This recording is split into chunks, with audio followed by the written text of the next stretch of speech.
Otherwise, we are moving on to our next fantastic session.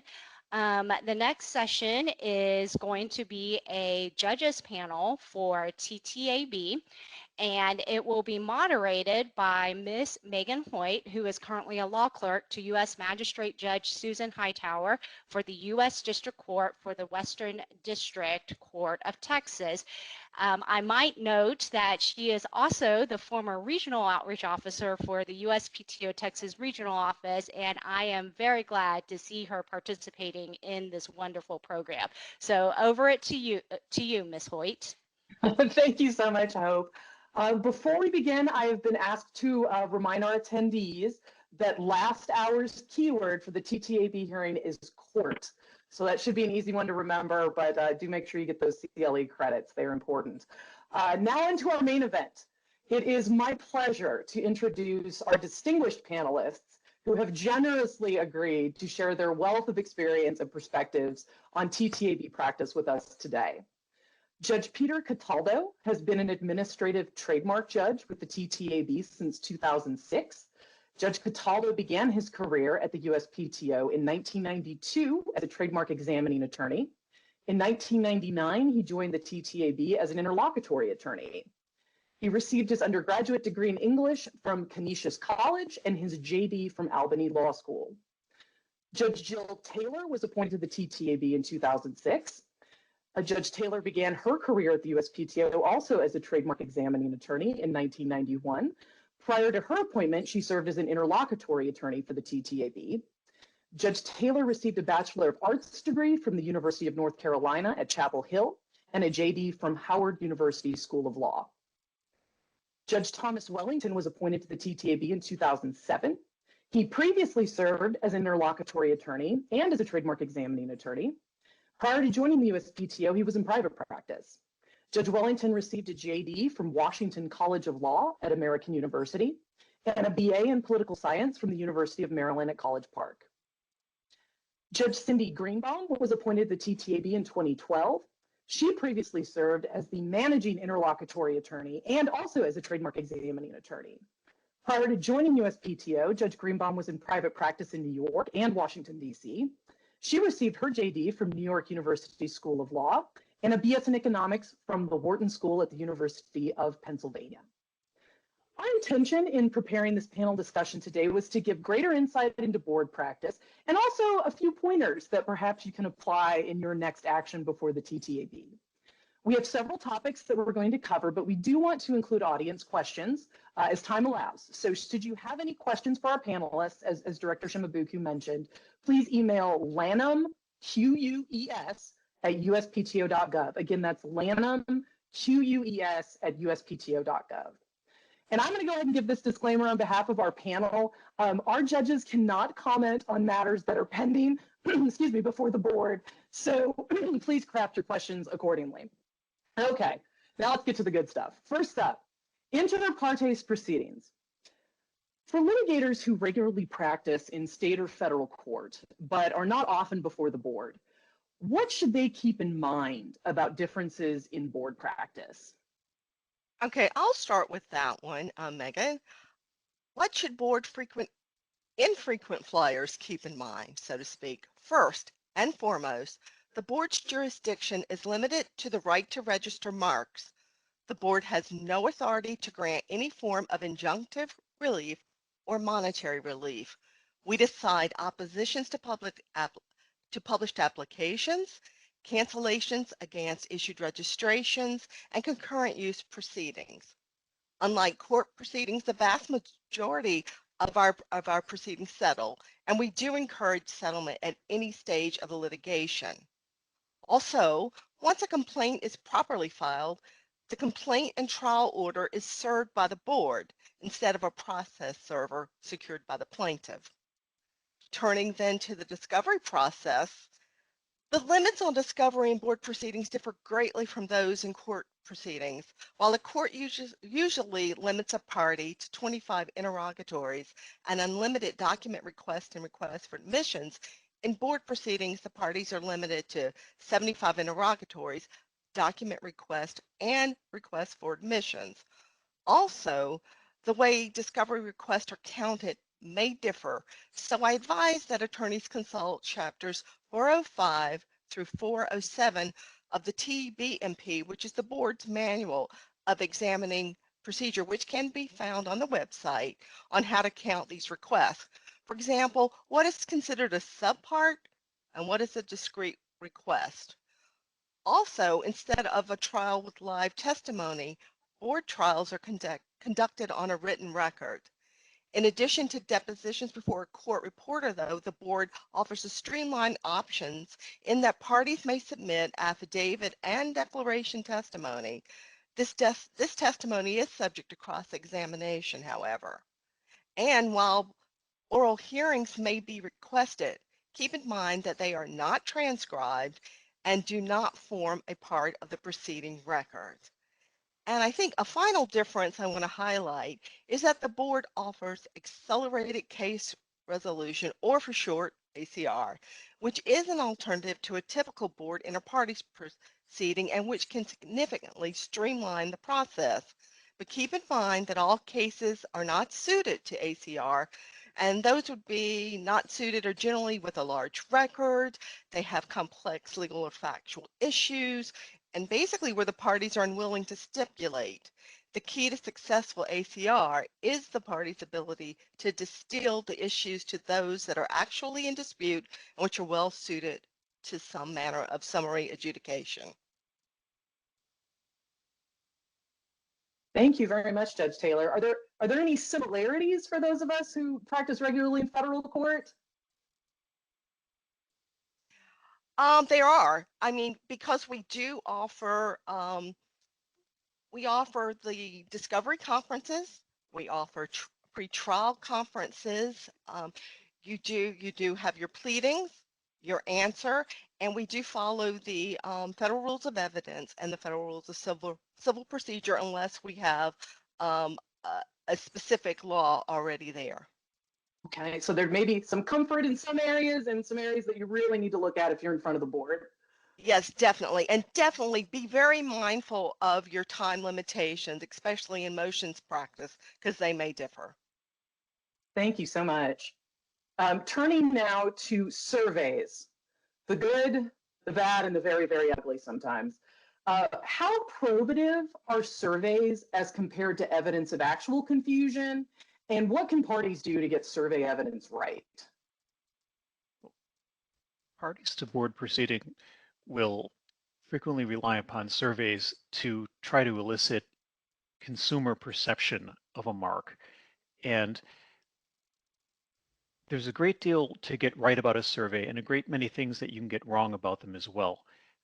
The board has been very, very critical of surveys in many, many cases. The Federal Circuit has remanded our decisions back to us in certain cases to reconsider surveys. We certainly do this, and in many cases that we still find ourselves coming out with pretty much the exact same determination on the surveys that we did originally. The purpose of a survey in a board proceeding is to try to provide evidence of consumer perception of a term. Namely, do consumers perceive a term as a source indicator, in other words, as a trademark, or do they perceive it as something else, the name of a product, the feature of a service? Now, in order to do this, a survey really needs to accomplish the following things. First, the surveyor needs to determine that the participants actually understand what they're being asked. Do they know how to recognize a trademark? They don't need to necessarily know how to define a trademark. They don't need to be experts in trademark. But what they need to do is be able to understand what indicates source and to be able to recognize a source indicator and understand what that term means. The second thing the survey needs to do is needs to be open to a wide enough universe of potential participants, and not just the applicant's consumers, but consumers who may have or may sometime in the future engage the services or purchase goods from any provider of those goods or services, not just the applicant. Many surveys are under-inclusive, and an under-inclusive survey is very likely to exhibit bias. It may not be intentional bias, but it's an inherent bias. The next one seems very obvious, but it's something that happens. you need to expose the survey participants to the mark and the goods or services in question. Again, this may seem obvious, but some surveys actually fail to elicit consumer perception of the mark in question or to associate it with the identified goods or services. The fact that the participants may have heard of a product or a mark in the abstract doesn't demonstrate that they recognize a mark as a source identifier for that product or for services. Finally, a consumer needs to elicit whether consumers will actually recognize the mark as an indicator of source for the applicant's goods or services, not just a feature of the goods or services. In other words, do the surveyed recognize the product as the product itself or the source of the product? The source is key. Primary significance has to be a brand identifier, not just a type or feature of the goods or services. This is a lot to get right, particularly when a survey is being commissioned by a party who, let's be honest about this, is seeking a particular result. An additional issue with surveys, and this is a personal view, and it's perhaps a philosophical one. A survey is intended to provide evidence of consumer perception. That is the average US consumer of the goods. The average US consumer of soft drinks can be anyone. The average US consumer of MRI machines is going to be more technical, but we're looking at the typical consumer of whatever the goods or services are involved. None of the people involved, the survey experts who design, implement, and interpret the survey, the countervailing experts hired by the other party to critique and analyze the survey, preferring counsel, opposing counsel, those of us at the board, none of us are average US consumers. We are intellectual property professionals. And by our very nature, we cannot be average US consumers. We see branding in everything, and we perceive trademarks and brands differently. And it could simply be that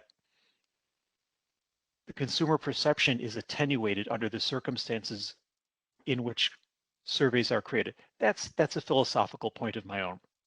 Now, having thus established myself as the Marvel Comics villain of today's panel, are your surveys doomed? No, we don't hate your surveys. We read them very carefully and we get as much probative value out of them as we can, but recognize the difficulties in creating a probative survey. What other evidence is available? Well, today it's easier than ever to aggregate and introduce direct evidence of consumer perception from publications, newspapers, internet postings, blogs. It's also easier than ever to analyze and critique this evidence, to prefer countervailing evidence, to place this evidence in a larger context. You can go into the metadata to see exactly when and how the evidence was created, if any evidence was created or altered, to see what other evidence may be out there that wasn't introduced, evidence that actually goes against the point that the preferring party is trying to introduce. Direct evidence of consumer perception is there, and so are the means to test its probative value. And I think that's a very deep well that can be mined in board proceedings, and it can be very, very probative in ex-party proceedings and certainly in inter-parties proceedings as well. I think a party needs to ask itself, and counsel needs to ask themselves, if direct evidence of consumer perception doesn't support your position, will commissioning a survey do so? And then you may have to take a step back further and say, what exactly is the applicant trying to protect? And is this actually protectable as a mark? My final comment would be, whatever you do, please do not rely on the public opinion polls that are conducted by national newspapers and periodicals. We've all been interrupted during dinner time. We just have to ask you a couple of quick questions about this issue. These are not scientific, they are not probative, and all they do is interrupt your dinner. Please do not rely on them. So there's a spectrum of evidence in its probative value. Is that about right, Judge Cataldo? Oh, absolutely. And bearing in mind that most companies that create computer software also write computer dictionaries. They do this partially for the edification of users and also to protect their trademarks. The extent to which such such periodicals also undercut their rivals' trademarks, that's a whole other story and is subject to interpretation. Understood, understood. Next up, we are going to talk about scope creep. What tips do you have for avoiding scope creep in an inter partes proceeding? Okay, I can take this one, Megan. As far as scope creep, I think what you mean by that is you're representing the party, they feel like someone is slowly encroaching on their mark. When I first hear that, my first thought is perhaps about latches. You have to worry about latches. When a party starts to encroach on your mark, perhaps you want to send them a letter, but you want to have a very carefully crafted letter. If you just send them a general cease and desist letter and then don't act on that later, you may be opening yourself up to acquiescence or latches. So perhaps so this is kind of getting back, I know you said scope creep or scope encroaching on someone's scope of their mark in an inter-party proceeding, but what I'm kind of saying is maybe step back a little bit and think about it beforehand, because a carefully crafted letter letting that party know, hey, we don't think there's a problem just yet, but perhaps if you start to use this on certain goods and certain channels of trade or certain services, that could be a problem. So just kind of putting them on notice. That's before the inter-party, obviously, proceeding. So yeah, a good letter, sending them with that Robert De Niro meme, like I'm watching you, and putting them on notice. Scope of protection, though, when you are, say, already in the inter-party proceeding, your scope of protection is generally guided or commensurate with the strength of your mark. So I guess if you want to protect the scope of your mark, you have to decide, is your mark strong? Is it weak? Has the other party, are they able to prove a weakness in your mark, which would obviously diminish or abbreviate the scope of your protection? Is your mark famous and thus entitled to a broad scope of protection? We see a lot of people argue time and time again, our mark is famous, our mark is extremely strong. Well, you have to prove it. And so you can prove it by showing that, trying to show that there's no other marks, that it's a unique mark, that it's inherently distinctive. But if you want to prove that it's famous, again, you have to provide good evidence of that fame or that it's an extremely strong mark.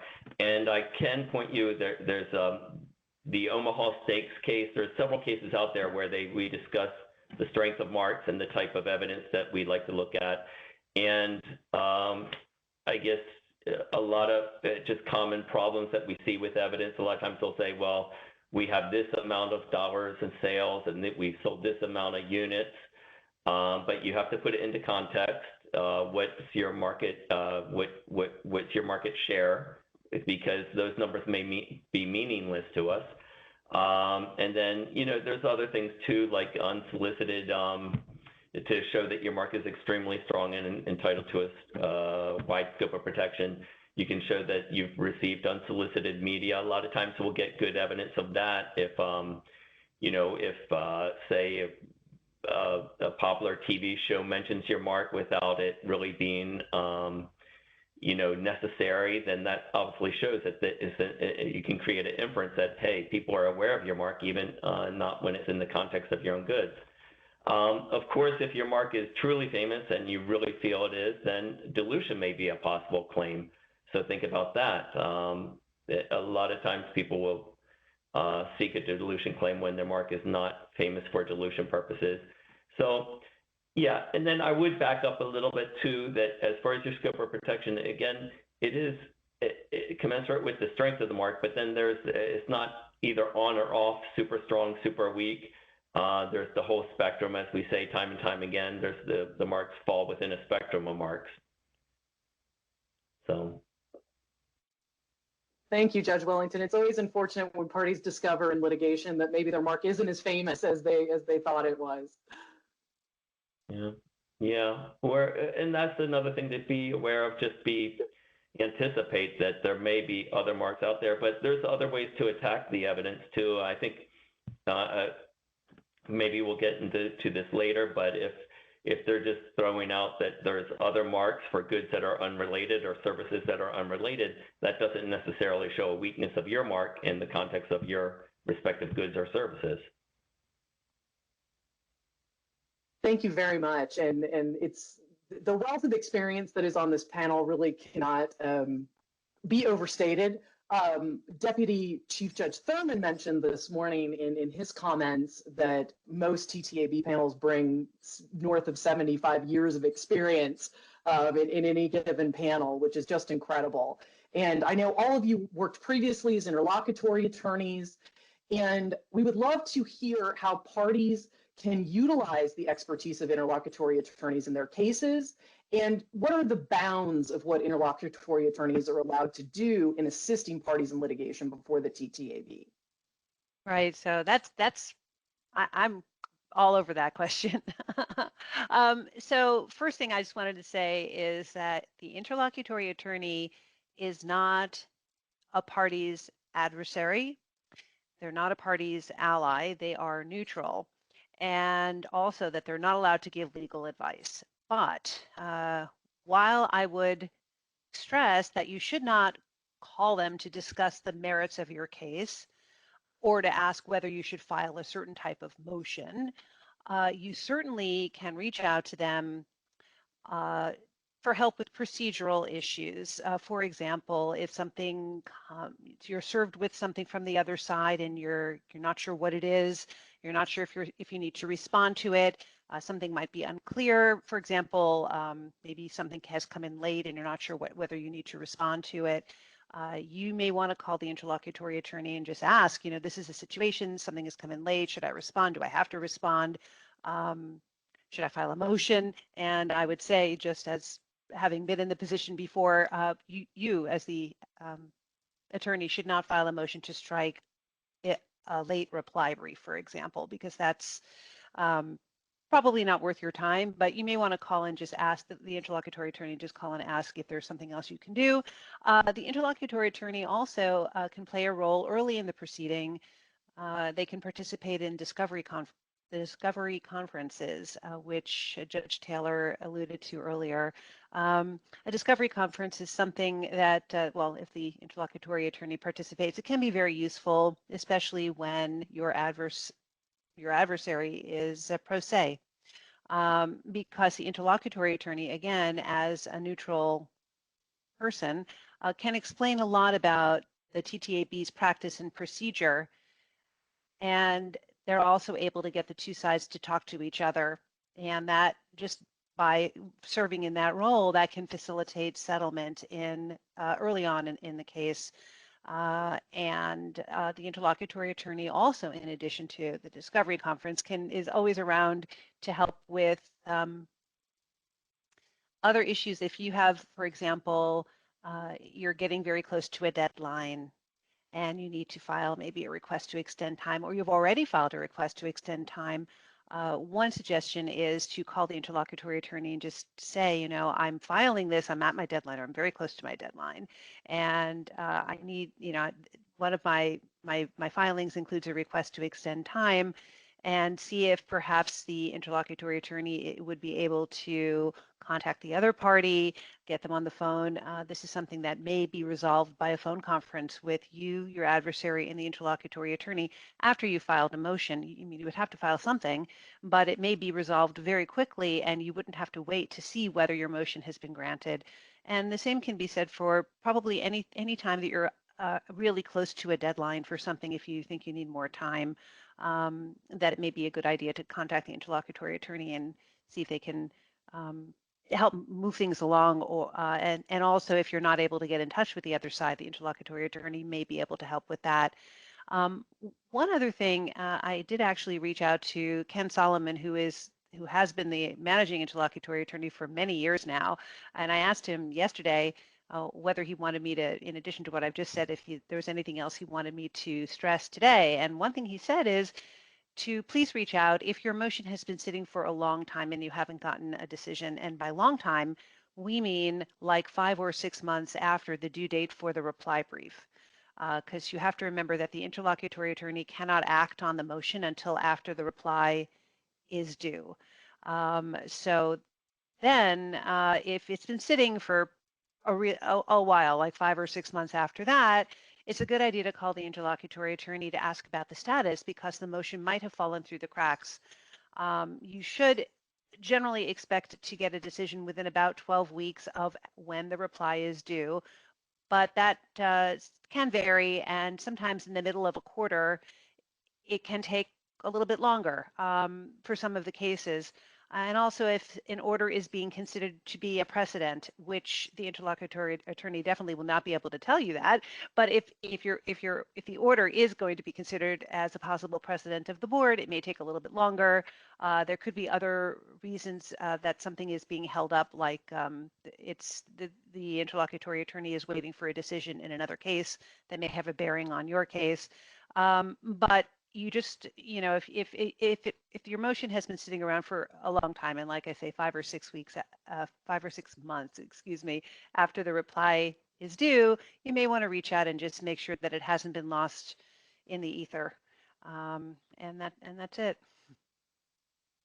Thank you very much, Judge Greenbaum. I know sometimes there's hesitancy to reach out to the board. You don't want to be, this sort of squeaky wheel, but it sounds like there are a lot of efficiencies that attorneys can help themselves and help the board. Yeah, the one other thing I would just add is if you're not able to reach the interlocutory attorney, there's also a board paralegal who is assigned to every inter-parties case, and that information is available on the website. So you can, when you pull up your case, if you're tracking your case, you can always see who is the interlocutory attorney and who is the board paralegal, and you can contact them. Again, nobody can give you legal advice with the usual caveats here, but they can certainly tell you whether something has been received and maybe give you some procedural help. Wonderful. And you mentioned pro se litigants. Our next question circles around that. Pro se litigants are frequently before the board, and any attorney who has practiced is usually probably at some point in their career going to have a pro se litigant opposite them. Do you have any advice for attorneys who are opposite a pro se? Okay, I'll pick that one up. I think the best piece of advice, take a breath. They're not going away and they're not going to hire counsel.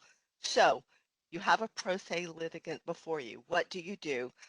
My advice really circles back to Judge Greenbaum's statements. Utilize board participation whenever you can. And I mean, very early in the proceeding, if you get the interlocutory involved with you in your discovery conference, you can lay out the obligations that they have. And I think when you read through some of the pro se filings, they often stress, oh no, I'm just a little pro se, I don't know the rules. I'm up against an attorney who knows the rules. All right, so you get them in the conference, you get them with an interlocutory attorney who is neutral. So they don't feel so put upon and they will believe what their obligations are. They won't think, well, this attorney knows what he's doing, so he's trying to get me to give information that I don't have to give over.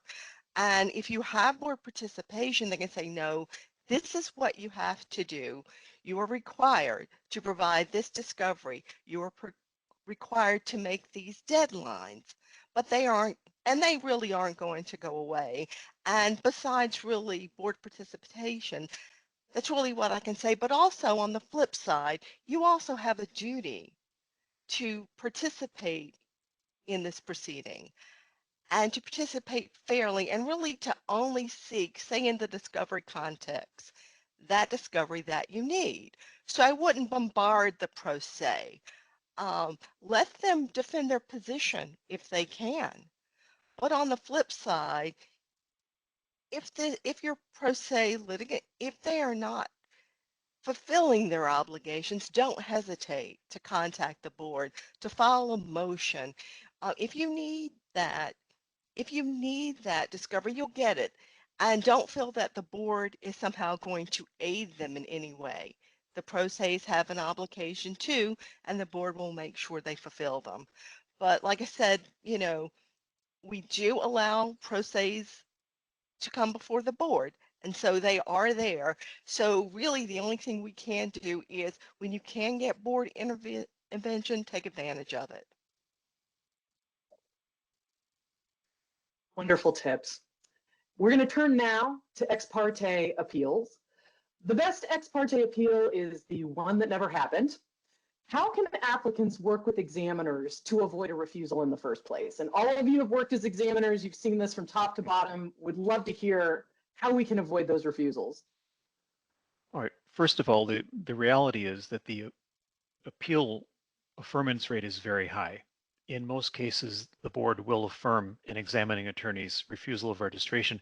This is not bias in favor of the examining attorneys. I think rather it reflects the strength of the position of an examining attorney when an application actually goes to final refusal and goes to appeal. So how can we forestall this? I would say in one word, communication. And I think communication is a theme that's going to run through many of our comments today. The examining process is non-adversarial. Even up to the point where an appeal is filed, the examining attorney is simply protecting the integrity of the register. The examining attorney is not representing the party, the owner of a prior registration, or anyone else. So you can certainly communicate with an examining attorney numerous times throughout the process and find out exactly what the examining attorney needs. We occasionally find that a case will come before us on appeal and the examining attorney is arguing one issue and applicants arguing another. We realize we have a serious problem now. We may or may not be able to actually determine this on the issue that either intended, and then we either have to remand or we have to try to figure out what issue exactly is before the board. Some things that you can do during examination.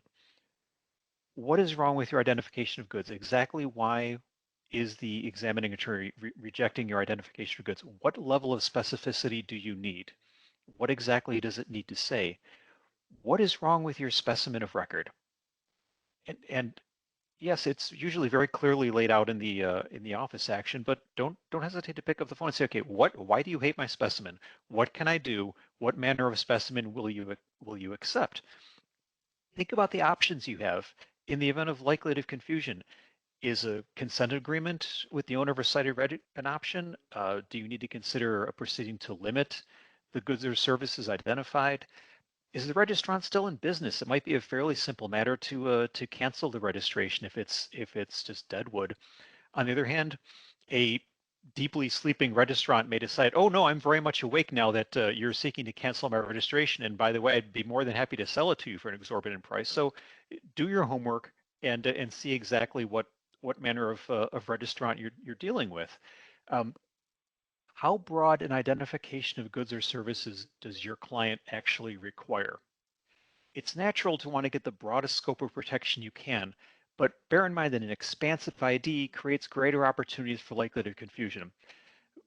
We have heard it commented on many occasions that the TTAB does not exist in the real world because we focus on the identification of goods in cited registrations and involved applications in opposition proceedings and in ex parte proceedings. We are required to do this.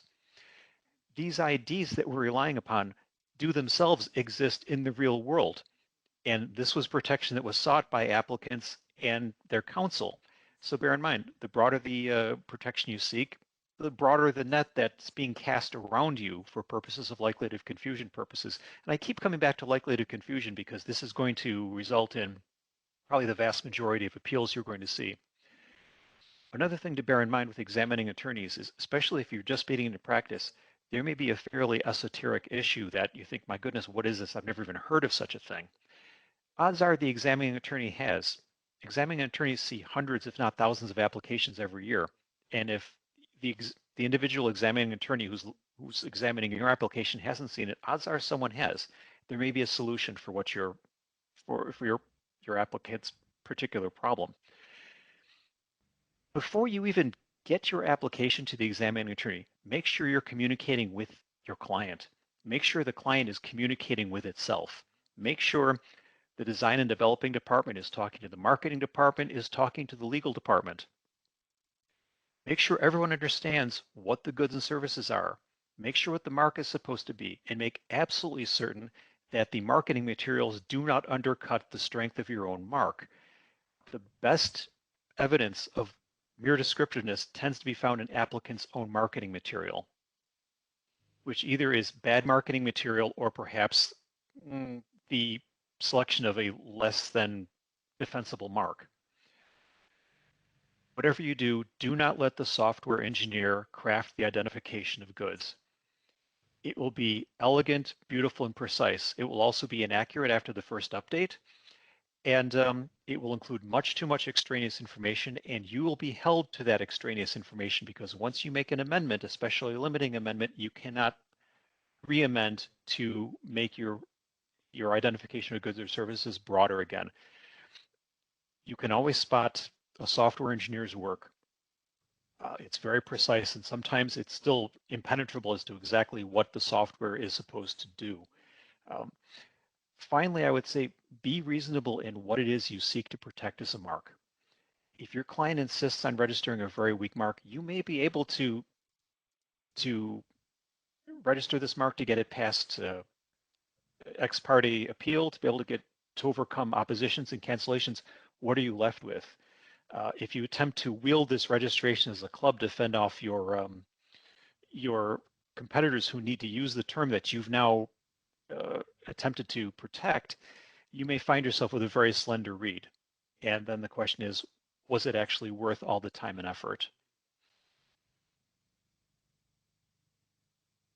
You can't just think about where you are, you got to think about where you're going and why you're headed there, basically, right? And dealing with the office and those parameters early on. Oh, exactly. It's really, you need to be strategic in your thinking.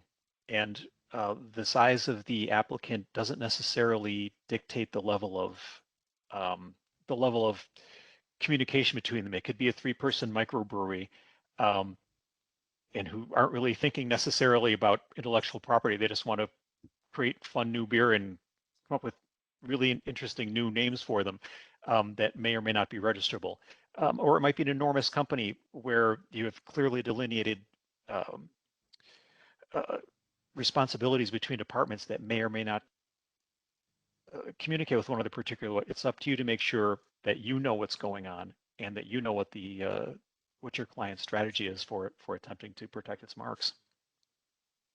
Well, in the circumstances when an appeal is unavoidable, so you've communicated, you've done everything you're supposed to do, and we're still just hitting a roadblock, what steps should applicants take to develop the evidentiary record, and when should they do it? Megan, I'll take that. And I would sort of flip that question around in a sense that the record, hopefully, for your client, for the applicant, should be developed prior to the appeal as well as possible. So I would say at the outset, put your best foot forward. Try to maybe in response to the initial office action that's refusing registration to you, put in your best evidence that you can at that time. And for a couple of reasons. One, obviously that evidence will already be in the record, your first response to the office action. And two, you may overcome that refusal. You may convince the examining attorney. Understand the logistics. It may not be as easy if you're kind of waiting till the last second and your client's not getting back to you with the information or the materials that you need, but try to in your first response. Now, having said that, your first response doesn't overcome the refusal. You get hit with a final refusal, the second office action usually. You can file a request for reconsideration of that and put in more evidence that you feel may help your case to overcome that refusal. The request for reconsideration has to be filed before you appeal, of course, or at the same time as you appeal. And if you file the request for reconsideration at the same time as you appeal, the board will remand the application back to the examining attorney, note the appeal, and have the examining attorney consider the materials that you submitted with that request for reconsideration. So that's another opportunity to put in more evidence on behalf of to overcome the refusal.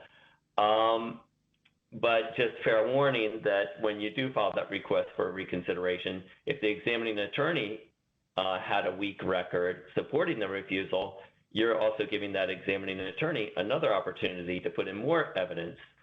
So just fair warning there. Then obviously, once the appeal has been already, if you find, okay, the appeal has already started and there's evidence that you really need to get in, you can file a request for remand. And if you show good cause, you can put in more evidence to support your case. You can see TVMP section 1209.04.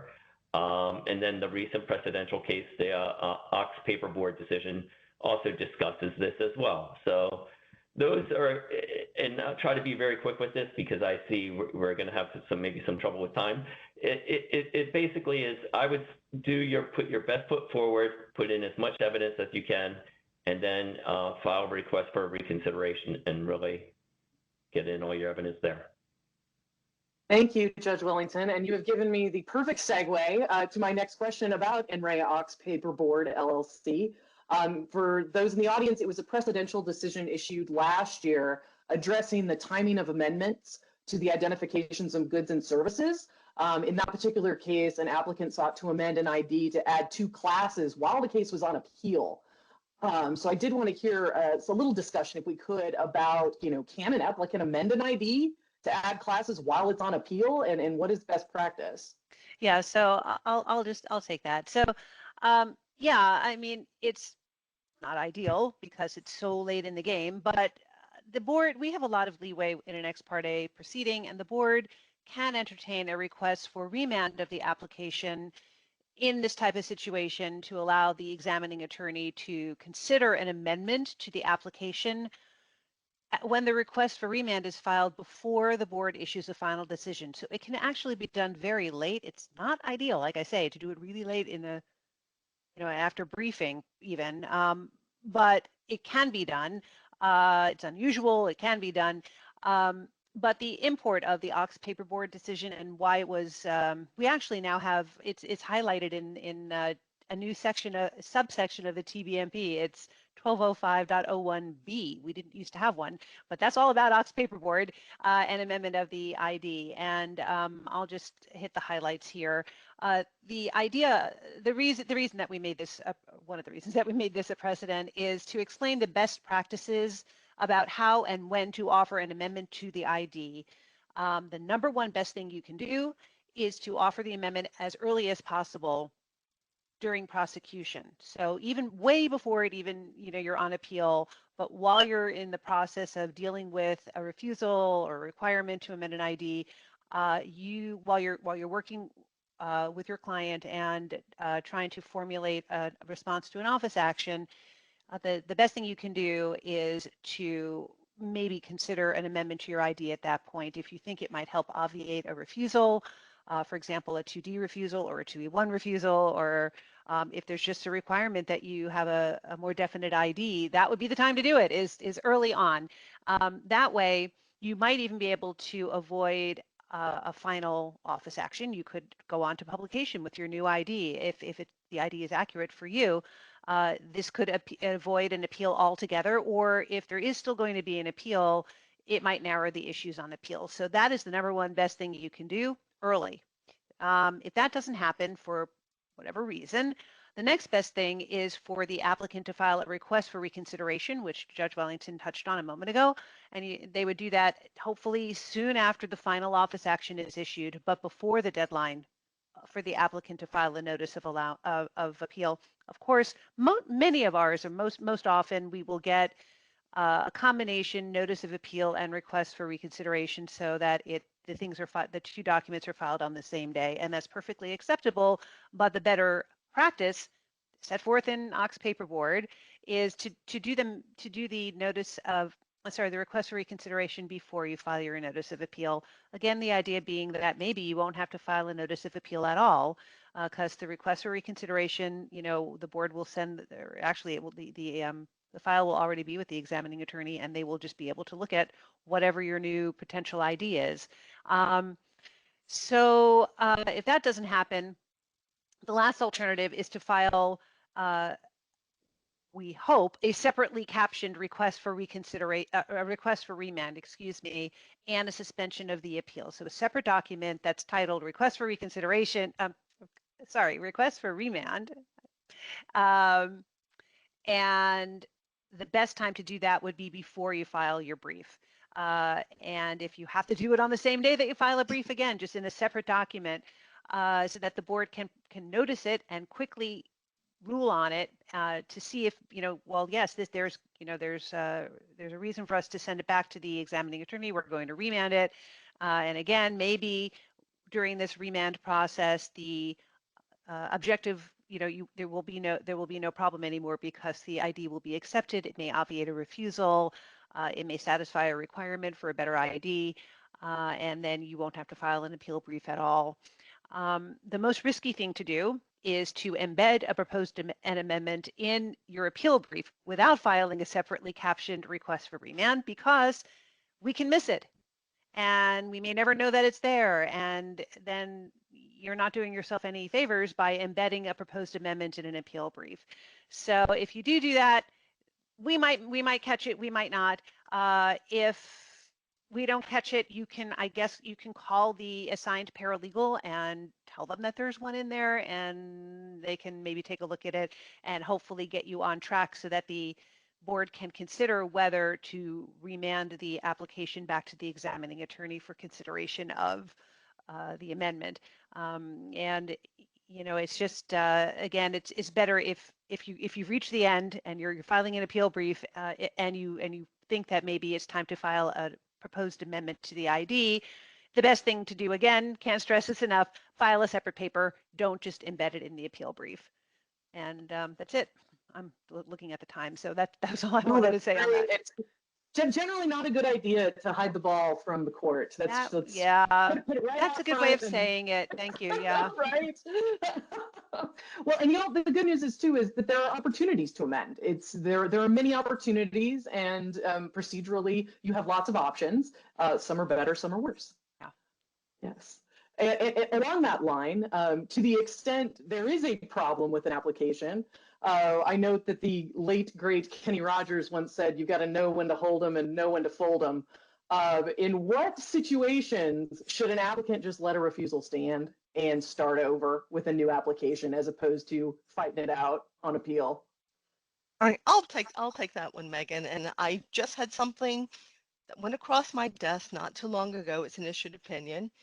But like you said, everybody knows when to hold them. You're going to hold on to your rights as long as you can, but it really is tricky when to fold them. And I think Judge Cataldo really touched on the situations that I think are best amenable to folding them. And that is with identifications, excuse me, and with specimens.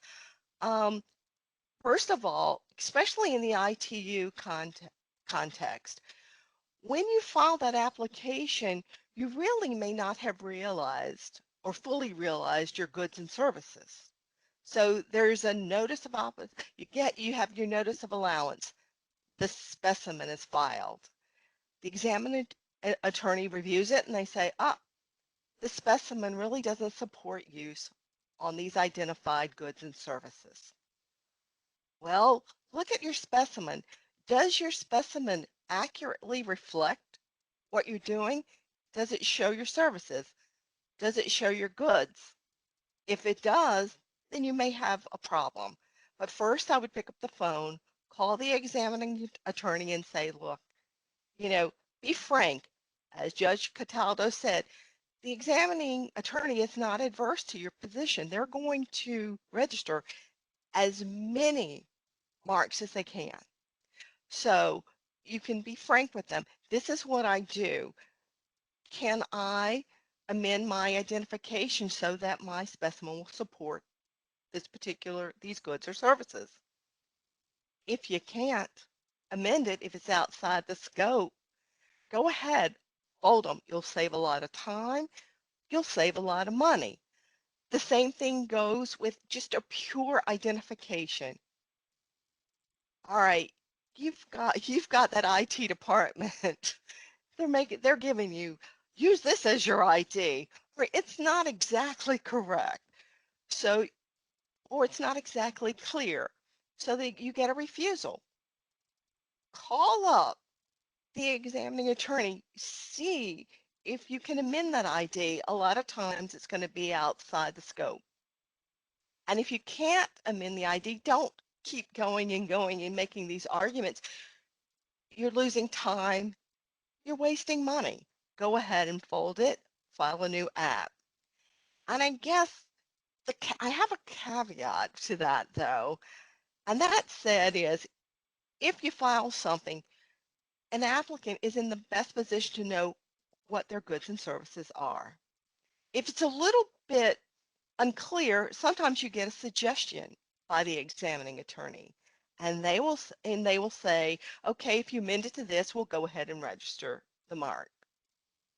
All right, but if that's not exactly what you do, and if that's not exactly the services that you have or the goods that you have, don't accept that identification because it's expedient and you may get a registration quickly.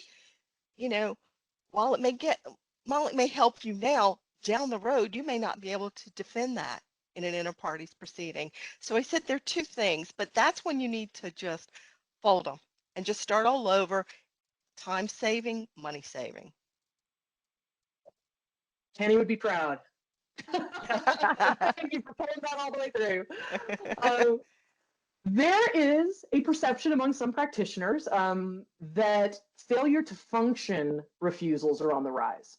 Are you seeing that trend in ex parte appeals? It may sound odd, but the trademark owner doesn't really decide what is a trademark, the consumer does. You can file for a trademark. You can intend something to be a trademark and hold it out as a trademark and even slap TM on it. However, if your consumers don't perceive your designation as a trademark, it is not one. It does appear that we're seeing more refusals based on failure to function. There could be a number of reasons for this. First, I think the parameters of what is registrable as a mark have never been broader. Applicants are seeking new ways to identify themselves, identify their products and services. Marketing is evolving. Traditional marketing is still hanging on, improbably, depending on who you talk to, and new ways of marketing are springing up constantly. Sounds, colors, motion marks are all relatively new.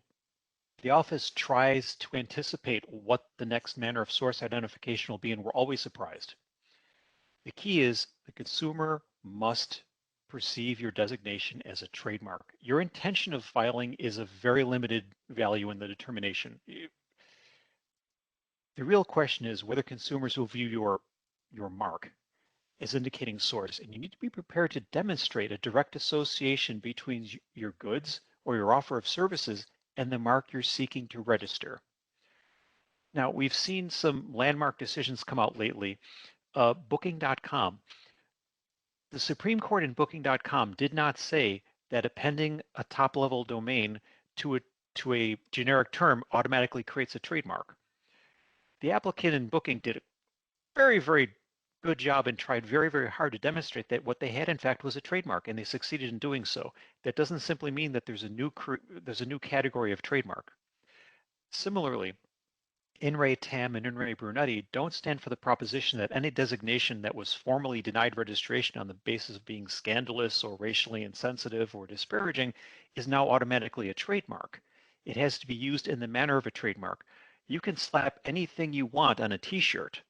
That doesn't make it a trademark. It merely makes it a slogan. It doesn't matter what the expression is. The content of the expression is no longer unregisterable. The fact that it might not be used as a mark may make it unregisterable. You have to be mindful that there are subtle differences between associating the name of a product with a source and that product actually serving as a source identifier. To analogize, consumers have learned an entirely new language in order to order coffee at Starbucks. And if I hear someone ordering a half decaf venti with no whip, I think I did that correctly, I know that this is an attempt to order a coffee drink at Starbucks. That does not necessarily make a half decaf venti with no whip a source identifier. Not when Starbucks and their logo are sitting right there on the wall and are clearly visible. And I think that is where a lot of trademarks are falling to the wayside. Non-traditional trademarks sometimes are not perceived as marks despite the intention of the applicant, particularly in the presence of more traditional trademarks. A perfect example, In Re Keep a Breast Foundation from a number of years ago. Keep a Breast Foundation was the name of a company. It's a not-for-profit organization that is doing, among other things, breast cancer awareness, particularly directed to young people at concerts and at festivals and things.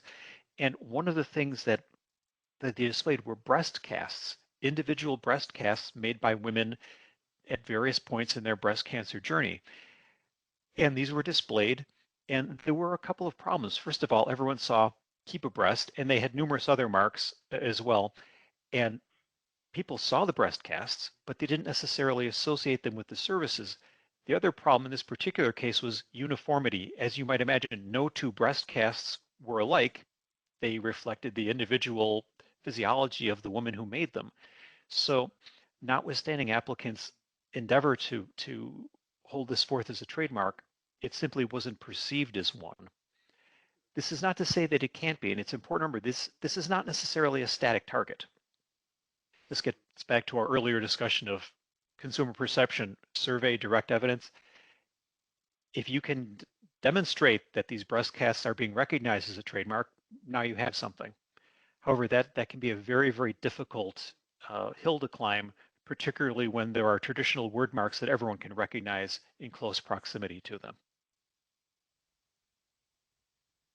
Thank you very much, Judge Cataldo. And I am, in the interest of time, we have gotten some questions from the audience that bear on some of the general topic questions towards the end of our moderated list. So I'm just going to jump to those. I just want to let our panel know what I'm doing.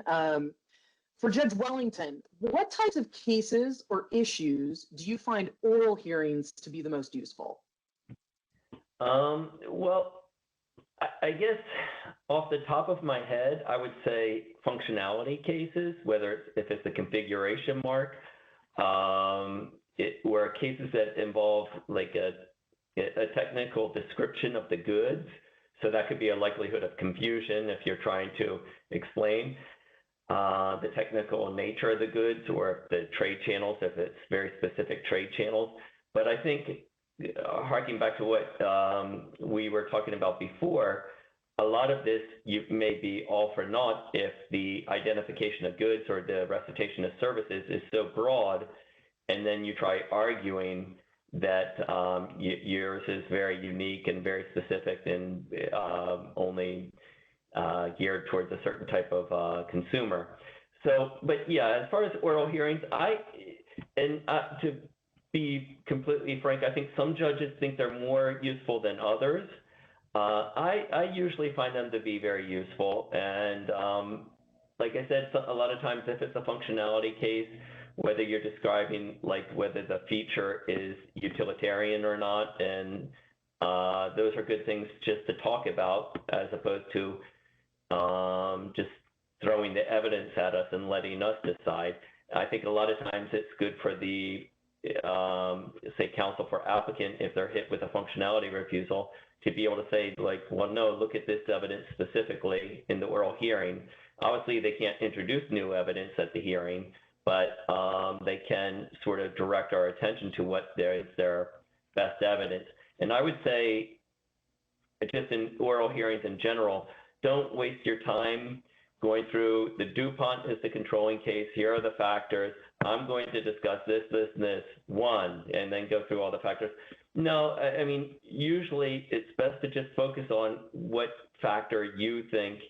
You can just skip to that immediately because we're going to read your briefs and everything. So just in the oral hearing, just skip to whatever factor you feel is weighs strongest in your favor and argue it. Great tips for oral advocacy. We have gotten a question on written advocacy. Some attorneys will employ rhetorical flourishes meant to entertain the reader. An example we received was, opposer's argument is a house of cards that tumbles with the slightest gust. And then on the other end of the spectrum, you have briefs that read like stereo instructions. What writing style do you prefer, and what style is the most persuasive? Okay, so that would be, I'll take that one. So too many flourishes, if I see a brief that has too many flourishes, my immediate thought is you don't have a good argument. You're just trying to distract me from the fact that you don't have a good argument, and that doesn't work. So for me personally, I prefer just a clear, concise argument that is tied to the evidence, because it's all about the evidence. If you don't have evidence to back up your argument, it's going to be a really tough road, I think, for you to prevail. And also for you to tell me if you do have evidence in the record, please tell me where exactly it is in the record so I can find it. And that's it. I mean, so I'm a flourish is fine, but too many doesn't work. And straightforward is fine for me. But again, it's all about the evidence.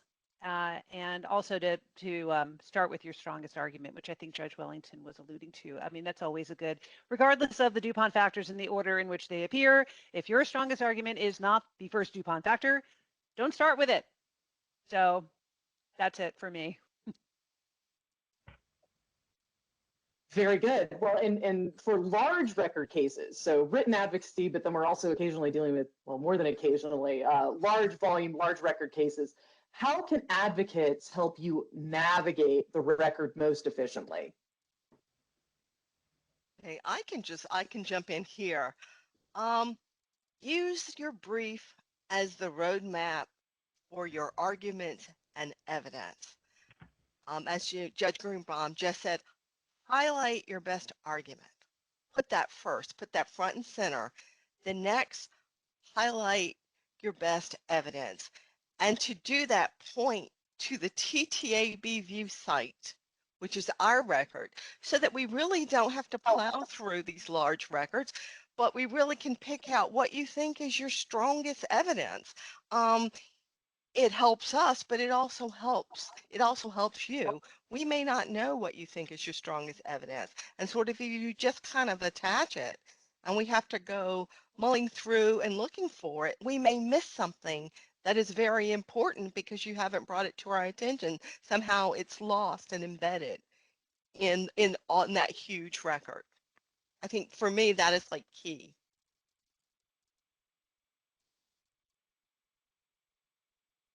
Another question that we had come in is about motions to extend time. So our attendee has asked, doesn't filing a motion to extend time automatically extend the time? Because even if it's denied, the board will typically provide you some additional time. Any tips on needing more time? I can take that. And if anybody else would like to add, please do after I'm just going to give my little spiel here, which is it may actually, but that's kind of a risky strategy because, it's going to depend on your particular case. And if you're relying on the board to just give you more time simply because you filed a request to extend time, you may be shooting yourself in the foot. So I would not advise that. It is true that many times what the questioner has asked is what happens, which is you file the request and just by filing it, you've gotten more time, but that is not always the case. So I would advise against that. And I would just add to that, it's true that the burden is to show good cause, and that's pretty, easily met. However, be careful that your motion to extend time is truly a motion to extend time. Quite frequently, we get motions to extend time after the deadline for whatever was needed to be done is passed. So that becomes a motion to reopen the time, and then you have to show excusable neglect, which is a much higher standard. And we look at that more carefully, of course.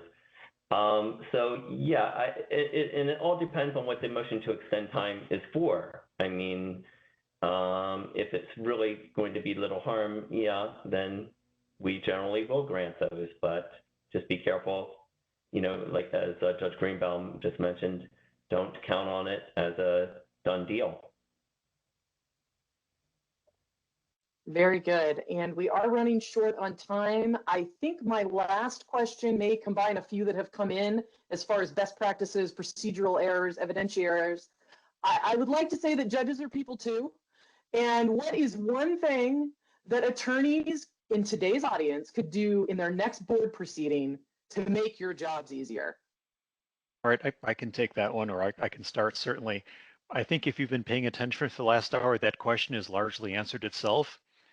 Remember the limitations of our jurisdiction, adhere to our rules and deadlines. You are charged with being knowledgeable of our rules, even as a pro se, whether you are or not, so be familiar with them. Cite appropriate evidence, support it with relevant case law. If you're going to be a novelist and a poet, please also remember to be an editor and a proofreader. Having said that, I think the intellectual property bar is a very collegial, professional, and skillful group, and I'm honored to be a member. I'm continually challenged and impressed.